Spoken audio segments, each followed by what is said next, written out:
درنو لیدونکو ستړي مشئ. د ایران د ورهنې یا صنعت او سوداګرۍ وزیر وایي ایران له افغانستان سره د اوسپنې د کیندنې او رایستنې په برخه کې همکاري کوي. رضا فاطمی امین پنځنۍ یا پنجشنبې د ایران عربي ټلویزیون العالم سره په مرکه کې وویل چې ایران له افغانستان سره د اوسپنې د کانونو د کیندنې او رایستنې په اړه خبرې کړې دي.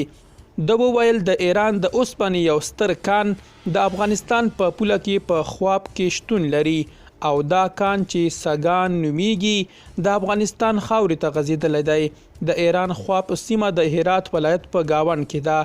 د ایران د ورهنې یا صنعت او سوداګرۍ وزیر وایي ایران د لوړې ټکنالوژۍ او د کانونو د کیندنې او رایستنې په برخه کې د مهارتونو د لرلو په برکت په افغانستان کې د اوسپنې کان په کیندلو او رایستلو کې مرسته کولی شي. د ملګرو ملتونو سرمنشي انتونیو ګوتریش د طالب ډلې لخوا د نجونو او هلکانو پر مخ د ښوونځیو پرانیستلو د اعلان هرکلی کړی دی. د طالب ډلې د پوهنې وزارت ویاند عزیز احمد ریان ویلي چې راتلونکی لمریز کال به ټول ښوونځي د نجونو او هلکانو پر مخ پرانیستل شي.